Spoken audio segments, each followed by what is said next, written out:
हमारी संस्कृति, हमारी पहचान। यज्ञ, योग, आयुर्वेद सदा रहे हमारे साथ। भारत के प्राचीन ग्रंथों एवं आधुनिक विज्ञान का दिव्य संगम, यज्ञ महिमा।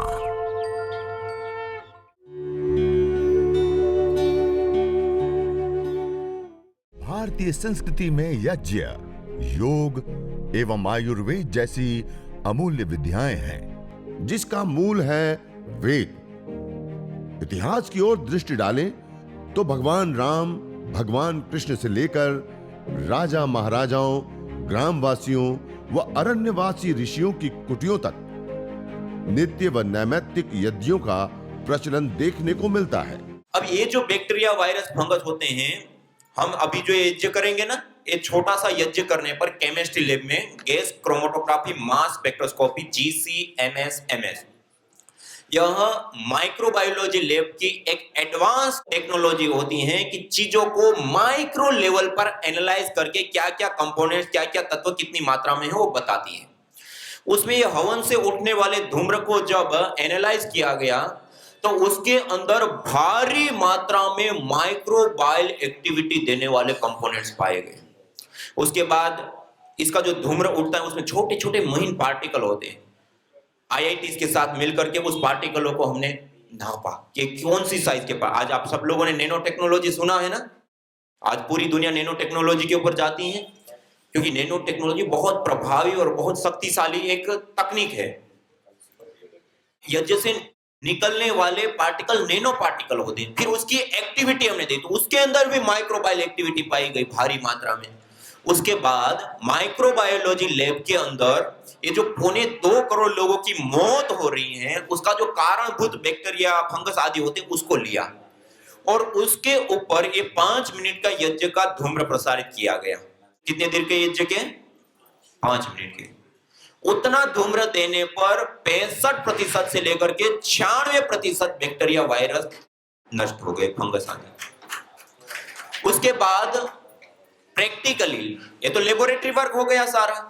फिर प्रैक्टिकली जहां पर लोग आते हैं, ठहरते हैं, 1 दिन 2 दिन, हॉस्पिटल है, होटल है, ऐसे स्थानों पे जो कोरोना काल में ऐसे कमरे लिए गए और उन कमरों में उन यज्ञों को लेकर के अलग अलग प्रकार के परीक्षण किए गए और आज उसके जो डाटा आए, वो परिणाम आए, उसको जब एनालाइज किया तो जबरदस्त रिजल्ट मिला और आज उसको इंटरनेशनल अमेरिकन जर्नल में पब्लिश कर चुके कि ये 5 मिनट का यज्ञ हम करते हैं तो हम अपने पूरे परिवार को माइक्रोबायोलॉजिकल प्रदूषण, बैक्टीरिया, वायरस, फंगस से बचा सकते हैं।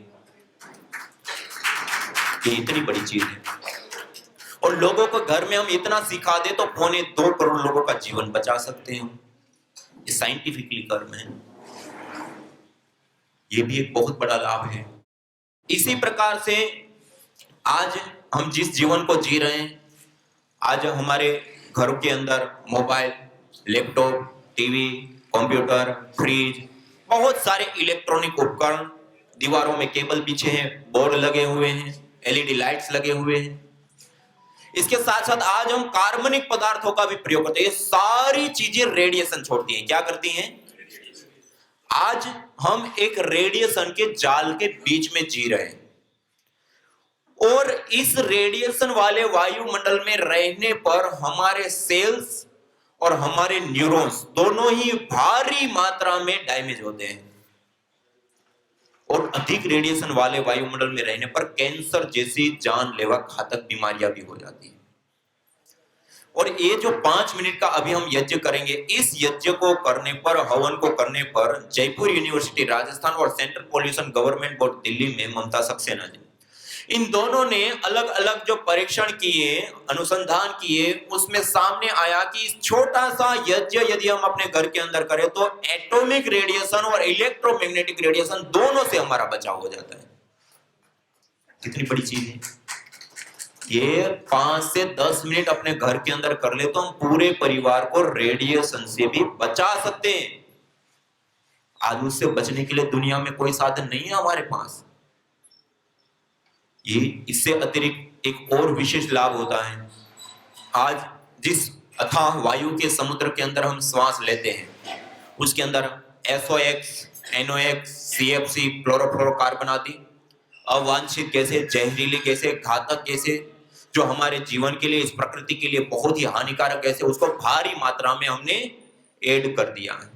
इसको कहते हैं वायु प्रदूषण। क्या कहते हैं? आज बड़े शहरों में प्रदूषित वायु में एक साल हम रहते हैं तो 6 महीने से लेकर के 5 साल की व्यक्ति की आयु कम हो जाती है, इतना उसका दुष्प्रभाव होता है। ऐसे ही एक दूसरी प्रोसेस होती है, उसको कहते हैं फोटोकेमिकल प्रोसेस। गैस गैस आपस में मिलने पर, एक निश्चित टेम्परेचर मिलने पर उसके बॉन्ड टूटते हैं, बनते हैं, टूटते हैं, बनते हैं। जिस अथाह वायु के समुद्र को हम नहीं देख सकते, उसमें यह परिवर्तन आमूल चूल निरंतर चल रहा होता है, जिसके परिणाम स्वरूप हानिकारक, जहरीली, घातक गैसें जो 70 लाख से अधिक लोगों की जान ले रही है, SOx, NOx, CFC आदि, वो भी न्यूट्रलाइज हो जाती है, खत्म हो जाती है, दूर हो जाती है। मानी वायु प्रदूषण से भी हमारा बचाव होता है, जहरीली गैसों को भी यज्ञ करते हैं तो वो दूर होती है। और डॉक्टर ओम प्रकाश पांडे नासा में अंतरिक्ष वैज्ञानिक के रूप में कार्य कर रहे हैं। उन्होंने एक परीक्षण विशेष करके बताया, यदि बड़ा यज्ञ करते हैं तो 100 यार्ड क्षेत्र, मानी 100 मीटर का जो अराउंड क्षेत्र होता है, उसमें आने वाले एक सप्ताह पर्यंत भी यदि कोई ऐसी हानिकारक गैसें आती हैं तो उसको भी वो न्यूट्रलाइज करने की सामर्थ्य रखती है। कितनी बड़ी बात है। आज वायु प्रदूषण सबकी एक बड़ी समस्या बनी, उसमें भी ये लाभकारी होता है। इन सब लाभों के साथ साथ एक महत्वपूर्ण और विशेष लाभ हमें प्राप्त होता है। हम जो हवन करते हैं ना, उसमें अलग अलग औषधियां, अलग अलग हविर द्रव्य डालते हैं, वो जल करके गैस फॉर्म में कन्वर्ट होकर के वायु के अंदर आते हैं। जैसे मैंने अभी आपको बताया ना, GC-MS, MS, gas chromatography, mass spectroscopy, एक तकनीक होती है। उसके माध्यम से अलग अलग जड़ी बूटियों से हवन करके उससे निकलने वाले कंपोनेंट्स, मॉलिक्यूल्स को एनालाइज किया गया, धूम्र को, और उसके अंदर मल्टीपल कंपोनेंट्स पाए गए। हम अपनी बॉडी को डिटॉक्सिक करने के लिए एंटीऑक्सीडेंट कंपोनेंट्स लेते हैं। हम सूजन, इन्फेक्शन आदि होती हैं हो तो उनको ठीक करने के लिए एंटी इंफ्लेमेटरी कंपोनेंट्स लेते हैं। असंतुलित रूप से कोशिकाएं बढ़ जाती है, गांठ आदि हो जाता है, एंटी ट्यूबरकुल कंपोनेंट्स हम लेते हैं। इन्फेक्शन या फिर कम्युनिकेबल डिजीज होती है तो हम माइक्रोबायल एक्टिविटी देने वाले कंपोनेंट्स हम लेते हैं। कैंसर आदि होते हैं तो एंटी एंजियोजेनिक कंपोनेंट्स हम लेते हैं। और एंटी ब्यूटाजेनिक, हमारे जीन्स में जो बदलाव आते हैं उसको भी रोकने वाले, ये सारे कंपोनेंट्स इस यज्ञ के धूम्र के अंदर पाए जाते हैं, गैस फॉर्म में, अवेलेबल रूप में, परमिसिबल लिमिट के अंदर। यज्ञ का धूम्र विशुद्ध मेडिसिन होता है। क्या होता है? क्या होता है? यज्ञ का धूम्र मेडिसिन होता है। इसके अंदर मल्टीपल रोगों को ठीक करने वाले मॉलिक्यूल्स, कंपोनेंट्स इसके अंदर होते हैं। और उसका जब अलग अलग परीक्षण किए गए, अलग अलग अनुसंधान किए गए, आज जो ये आपके सामने रखी ना अलग अलग जड़ी बूटियां, ये अलग अलग 11 प्रकार की रोगानुसार दुनिया में पहली बार, आज तक हम खाने के रूप में जो दवाइयां लेते हैं ना उसके ऊपर स्टडी करते हैं कि इसके अंदर क्या कंपोनेंट्स है, क्या काम करते हैं। दुनिया में पहली बार हवन में होमने पर जो गैसें बनती है उसके अंदर क्या क्या कंपोनेंट्स पाए जाते हैं और वो लेने पर क्या क्या बीमारी ठीक होती है और लाभ होता है, ये 11 प्रकार की अनुसंधान से तैयार की हुई हवन सामग्रियां हैं। 2 प्रकार के धूप बने। और इन हवन सामग्रियों का, इन अलग अलग जड़ी बूटियों का प्रयोग करने पर हमने देखा वातज रोग, अस्थमा, दमा, कैंसर, पैरालिसिस, पार्किंसन से लेकर के विभिन्न प्रकार के रोगों के अंदर हमने आश्चर्यजनक लाभ देखे हैं। यहां तेलंगाना में ही अभी हमने ये प्रवास करते हुए आ रहे हैं, जगह जगह पर हम कर रहे हैं। इससे पहले हमने ऑनलाइन ऐसे शिविर किए थे, तो उस समय जो लोग जुड़े थे उन लोगों को कई समस्या थी तो उन्होंने जो अपनाया, इस चिकित्सा को किया। एक बहन हमें पहले मिली, उनको ब्रेन ट्यूमर था और बहुत सीरियस कंडीशन में थे। उन्होंने यज्ञ करना प्रारंभ किया, यज्ञ चिकित्सा किया उनका ब्रेन ट्यूमर ठीक हो गया और अभी हम जो ऑफलाइन कार्यक्रम किए वहां पे अपनी फाइल लेकर के आएंगे, स्वामी जी आपने वो शिविर में बताया था, हमने ऐसे ऐसे किया, ये ट्यूमर हमारा ठीक हो गया। डॉक्टर लोगों ने जवाब दे दिया था। इसी प्रकार एक और अन्य जगह पे गया, वहां पर एक बहन आई, उनको मिर्गी की प्रॉब्लम थी, मिर्गी के दौरे आ रहे थे, उन्होंने भी यज्ञ मेधेष्टि से यज्ञ आदि किया, मिर्गी उसकी ठीक हो गई। इसी प्रकार एक बहन, उनको कैंसर था, लीवर का कैंसर, और उनको डॉक्टर लोगों ने अंतिम कीमोथेरेपी, रेडियोथेरेपी जो उन्होंने किया, अंतिम थेरेपी के रूप में उनको दिया, और इससे पहले वो 4 ले चुके थे, तब भी उनकी तबीयत ठीक नहीं हुई थी, वैसे की वैसी कंडीशन में थी, बहुत सारी समस्या, बहुत सारी कॉम्प्लिकेशन थी। लास्ट ट्रीटमेंट देने के बाद डॉक्टर लोगों ने कहा कि अब आगे हम ट्रीटमेंट नहीं दे सकते हैं, अब उन्होंने उनके ऊपर छोड़ दिया। वो घर पे आए, ये सारा शिविर आदि उन्होंने देखा होगा, प्रेरित हुए कार्यकर्ताओं से, उन्होंने करना चालू किया। अभी वो हमें मिले और उनके घर पे हम मिल करके आए, उनका कैंसर ठीक हो गया। माने ये जो सीरियस कंडीशन होती है ना, अब डॉक्टर भी अब जिस समय अब छोड़ दिए, वो केस भी ठीक हो गए। और ऐसे कितने सारे केस, ये तो तेलंगाना की मैंने बात की, ऐसे और भी बहुत सारे कोमा के पेशेंट, पैरालिसिस, पार्किंसन, कैंसर, अलग अलग पेशेंट क्यों ठीक हुए? हम 24 घंटा श्वास कहां ले रहे हैं? वायु में। हवन करते हैं तो मेडिसिनल कंपोनेंट्स कहां जाते हैं? और वो कंपोनेंट श्वास के माध्यम से 24 घंटे हमारे अंदर जाते हैं। और ये एक विशुद्ध नैनो टेक्नोलॉजी है, नैनो पार्टिकल आते हैं, वो भी हमारे भीतर जाते हैं। और जब हम यज्ञ करते हैं तो उसमें परफ्राल आदि कुछ विशेष कंपोनेंट्स होते हैं जो 100 मनुष्य कार्य होते हैं, स्ट्रेस, तनाव, डिप्रेशन आदि को एकदम से कम कर देते हैं। गुड फीलिंग, अच्छी फीलिंग। स्ट्रेस, तनाव, डिप्रेशन एक सबसे बड़ी बीमारी भी है और बहुत सारी बीमारियों का कारण भी है, और सबसे पहले यज्ञ करने पर दूर होता है। हमारे न्यूरोकेमिकल्स पूरे बैलेंस में आ जाते हैं मंत्रोच्चारण पूर्वक जब यज्ञ करते हैं। कितनी बड़ी बात है। आज हम जितने भी उपक्रम करते हैं, क्यों करते हैं? मानसिक शांति मिले। हमारे पास कितना भी धन हो, मानसिक शांति नहीं, किस काम का? कितना भी अच्छा परिवार हो, मानसिक शांति नहीं तो किस काम का होता है? कितना भी सारा कुछ भी हो, सब कुछ व्यक्ति के पास हो और मानसिक शांति नहीं है, वो क्या काम में आएगा? हम सारी चीजें क्यों करते हैं? शांति मिले। करते नहीं करते? शांति को प्राप्त करने के लिए हमारे सारे उपक्रम होते हैं, और यज्ञ करने पर सबसे पहले शांति मिलती है। ये सबसे बड़ी जीवन की उपलब्धि है। तो ये जो यज्ञ हम करते हैं, हवन हम करते हैं, ये केवल कर्मकांड, केवल पूजा पाठ वो तो है, उसके साथ साथ ये विशुद्ध साइंस है, विज्ञान है, एक नैनो टेक्नोलॉजी है। इसके माध्यम से हम अपना उपचार कर सके, उसके माध्यम से आने वाली समस्याओं से अपने को, अपने परिवार को, राष्ट्र को, समाज को और पर्यावरण को हम बचा सकते हैं। और कितनी देर चाहिए हमें? 5 से 10 मिनट। और ये तो भौतिक लाभ हमने सारे देखे, ऐसे आध्यात्मिक लाभ भी इसके बहुत सारे होते हैं। जैसे मैंने कहा ना, देव यज्ञ, जैसे माता पिता ने हमने पाला पोसा, बड़ा किया, पढ़ाया, तो हम माता पिता के ऋणी होते नहीं होते? इसको कहते हैं पितृ ऋण। क्या कहते हैं? ऐसे ही अग्नि, वायु, जल, पृथ्वी, सूर्य, चंद्र, तारे, नक्षत्र, ग्रह, उपग्रह, ये सारे मिलकर के हमें जीवन देते हैं। वायु देवता हमें प्राण देते, जल देवता हमें जीवन देते, ये सब हमें देते हैं ना। दाना दे, वो दे रहे हैं, इसलिए वो देव हैं। हम ले रहे हैं उनसे, हमने उनको क्या वापस लौटाया? कुछ नहीं। तो ये भी हम ऋण से ऋणी हो रहे हैं देवताओं के। इसको कहते हैं देव ऋण। क्या कहते हैं? और इस देव ऋण से उऋण होने का सबसे बड़ा उपाय है, तो वो है देव यज्ञ। क्या है? देव यज्ञ। देव ऋण से हम उऋण होते हैं। और देखिए, सामान्य रूप से हम जिस जीवन को जी रहे हैं, जब यज्ञ की बात करते हैं तो बहुत सारे लोगों के मन में आती है, तो पंडितों का विषय है, ये ब्राह्मणों का विषय है, ये पुजारियों का विषय है। ये पंडित ब्राह्मणों का नहीं, हम सबके लिए है।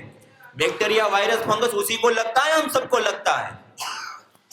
बैक्टीरिया, वायरस, फंगस उसी को लगता है, हम सबको लगता है। वायु में श्वास वही ले रहे हैं, हम सब ले रहे हैं, सब ले रहे हैं। ये जो हम अभी समस्याएं देख रहे थे वो सारी समस्या उनको लगती है, हम सबको लगती हैं। और हम सब समान रूप से इस प्रकृति माँ का प्रयोग लेते हैं, अग्नि, वायु, जल, पृथ्वी से लेकर के सारी चीजों का। और ये पांचों तत्वों का पोषण और संवर्धन के रूप में अयम यज्ञो भुवनस्य नाम गिरा। यह यज्ञ, हवन, अग्निहोत्र संपूर्ण चराचर भूमंडल ब्रह्मांड की नाभि है। जैसे माता के गर्भ में शिशु होता है तो उसका पालन और पोषण नाभि के माध्यम से होता है, ऐसे ही ये पंचभूतात्मक पिंड और ब्रह्मांड का पोषण और संवर्धन यज्ञ रूपी नाभि से होता है। और कहा वसोह पवित्रमसि द्योरसि पृथ्वीरसि मातरि स्वानो धर्मोसि परमेण धामना द्रियस्व माह्वार्मते यज्ञपतिम वार्चित। वसोह पवित्रमसि, यज्ञ पवित्रता का हेतु है। वसोह पवित्र द्योरसि, यह द्युलोक में स्थित होने वाला है, द्युलोक को संतुलित करता है। पृथ्वीरसि, पृथ्वी लोक में स्थित होने वाला है, पृथ्वी लोक को संतुलित करता है। मातरि स्वानो धर्मो, मातरि स्वान कहते हैं वायु को, इस वायु के अंदर भी स्थित होने वाले वायु का पोषण और संवर्धन करने वाले मातरि स्वानो धर्मोसि परमेण धामना द्रियस्व, जिस जिस स्थानों पर यह यज्ञ होते हैं वो परम धाम हो जाते हैं। परमेण धामना द्रियस्व, वो हमें बढ़ाने वाले होते हैं, हमें आरोग्य देने वाले होते हैं, हमें पुष्टि देने वाले होते हैं। परमेण धामना द्रियस्व माह्वार्मते यज्ञपतिम वार्चित। हे याज्ञिक, तू कभी इस यज्ञ का त्याग मत कर।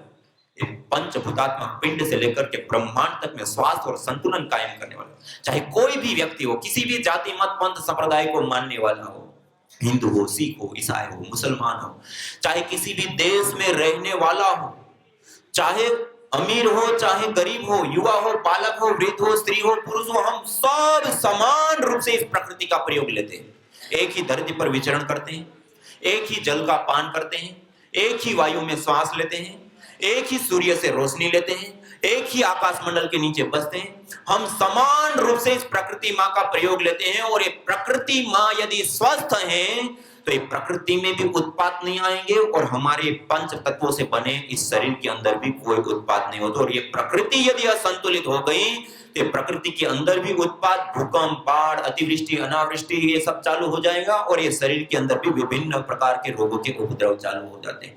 ये प्रकृति का पोषण और संवर्धन बहुत जरूरी होता है और वो कार्य किसी माध्यम से संपन्न होता है, वो यज्ञ, हवन, अग्निहोत्र से होता है। इसलिए ये जो यज्ञ है वो कोई सामान्य विद्या नहीं है, एक बहुत बड़ी विद्या है। और उसके साथ साथ देखिए, हम जिस जीवन को जी रहे हैं, ये जीवन हमें किस माध्यम से मिलता है? पुण्यों के आधार पे। किसके आधार पे मिलता है? हमने पूर्व जन्म में जो कुछ भी कर्म किया उसी के आधार पे हमने पुण्य भी प्राप्त किए और पाप भी प्राप्त किए। उसी के आधार पे हमें क्या मिलता है? जाति, आयु और भोग, ये तीन चीजें मिलती है। क्या मिलता है? जाति, जाति मानी मनुष्य, कीट, पतंग, पशु, पक्षी, क्या मिलना? दूसरा, जाति में तो हमें मनुष्य मिल गया, जाति के बाद आयु, अब मनुष्य जीवन तो मिल गया, अब उसमें आयु कितनी मिलती है? एक व्यक्ति को देखे तो बाल्यावस्था में, किशोरावस्था में, युवावस्था में ही जीवन छोड़ देते हैं।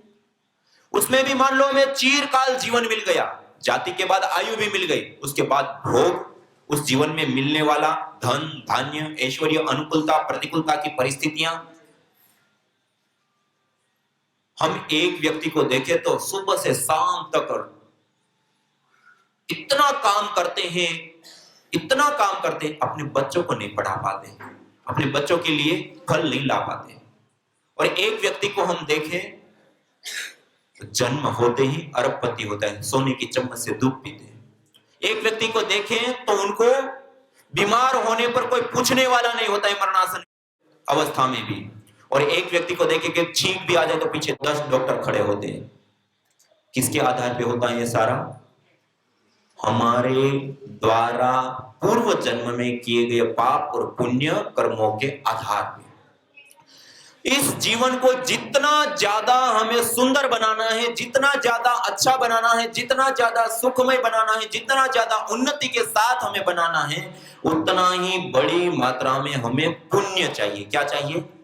इस जीवन का श्रेयस्कर जीवन का केंद्र बिंदु कोई होता है तो पुण्य होता है। क्या होता है?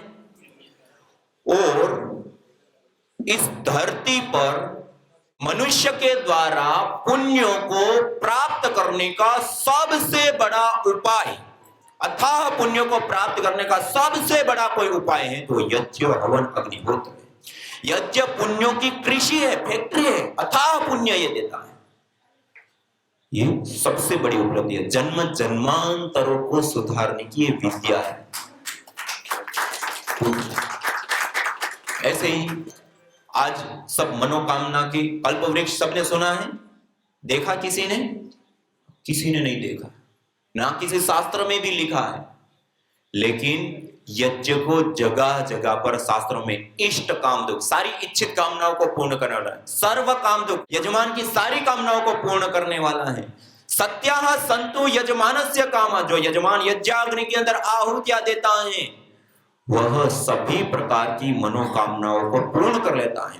यया प्रयुक्त्या चेष्टा राजयक्ष्मा पुराजित बताए कि जो व्यक्ति सही समय पर यज्ञाग्नि के अंदर आहुतियां देता है, वह आहुतियां संचित कर्म रूप होकर के उस व्यक्ति को वहां पहुंचा देती है। देवा नाम पति रेखो देवास, साक्षात परमात्मा का साक्षात्कार करा देती है। ये इतनी बड़ी विद्या है। कहने का अभिप्राय है कि मनुष्य जीवन के अंदर मनोकामना की पूर्ति के लिए भी सबसे बड़ा केंद्र बिंदु को बताया गया, तो यज्ञ बताया गया। ये हमारी संस्कृति का आधार स्तंभ, याज्ञिक संस्कृति है हमारी। ये हमारी भारतीय संस्कृति का मूल स्तंभ है यज्ञ। आप प्राचीन भारत की कल्पना कीजिए, ऋषि मुनियों को देखिए, सब जगह पे आप राजा महाराजाओं के महलों से लेकर के, राजसु यज्ञों से लेकर के कितने बड़े बड़े याग किए। राजा महाराजाओं के महलों से लेकर के, नगर वासियों से लेकर के, वन में जंगल में रहने वाले ऋषि मुनियों की कुटिया पर्यंत सब जगह पर हमें यज्ञ का आचरण देखने को मिलता है। लेकिन आज हमारे घर के अंदर एक पूजन के नाम पे एक यज्ञ नहीं रहा। आज इसकी जगह पे हमें धूप दीप, इस चीज के ऊपर वास्तविक पूजन, वेद उपनिषद दर्शन सब जगह पर देवी शक्तियों का पूजन कहीं बताया गया तो यज्ञ के माध्यम से बताया। अग्निर्वै देवानाम मुखम, अग्नि के अंदर जो हम आहुतियां देते हैं उससे देवताओं का पूजन होता है। आज हम कैसे करते हैं? बहुत अच्छे अच्छे लड्डू बनाएंगे, बहुत अच्छी अच्छी मिठाइयां बनाएंगे, भगवान के सामने रखते हैं, और फिर कौन खा जाता है? कौन खाते हैं? तो देवताओं का खिलाया, हमने खा लिया। वास्तविक अग्निर्वै देवानाम, अग्नि जो होता है ना वो देवताओं का मुख, जो अग्नि के अंदर जो हम आहुति देते हैं वो सारे देवी देवताओं को पहुंचती है। ये वास्तविक पूजन है। तो अब हम अपने घर के अंदर कैसे पूजन करेंगे? स्वयं लड्डू, हाँ, पहले अग्नि में आहुति देकर के भगवान को वास्तव में खिलाएंगे, फिर खाएंगे। और ऐसे जिन्होंने नहीं किया ना, तो भगवान श्री कृष्ण जी ने 3य अध्याय में श्रीमद् भगवद गीता में कहा, यज्ञ शिष्टा सिना संतो मुच्यन्ते सर्वकिल विषय भुंजते तो त्वगम पापा ये पचन्ति आत्म कारणा। जो केवल अपने लिए पकाता है, बिना यजन के भोजन करता है, वो पापी होता है और पाप का भोग, पापी और पाप का भोग बता दिया, अन्न का भोग नहीं कर रहा है। इतने कठोर शब्द में बताया। और यजन करने के बाद करता है तो यज्ञ शिष्टा सिना संतो मुच्यन्ते सर्वकिल, यज्ञाग्नि के अंदर आहुति देते हैं, वो सभी प्रकार के क्लेशों से, पापों से, दुखों से मुक्त हो जाता है। यज्ञ भारतीय संस्कृति की मुकुट मणि है, प्रतीक है, मूल है। मानव जीवन के हर पहलू के साथ यज्ञ जुड़ा हुआ है, चाहे वह संस्कार, चाहे पूजा पाठ, या फिर पर्व से लेकर हर शुभ अशुभ अवसरों में भी यज्ञ करने की सार्वभौमिक, वैज्ञानिक एवं पंथ निरपेक्ष पावनी परंपरा रही है। आइए हम संकल्प लें, संसार के श्रेष्ठतम कर्म यज्ञ को अपनाएं। पिंड और ब्रह्मांड में संतुलन कायम करने वाले यज्ञ को अपने जीवन का अभिन्न अंग बनाएं एवं प्रकृति मां के प्रति अपने ऋणों को अदा करें। विश्व स्वास्थ्य का एक नारा, यज्ञ से होगा जग उजियारा।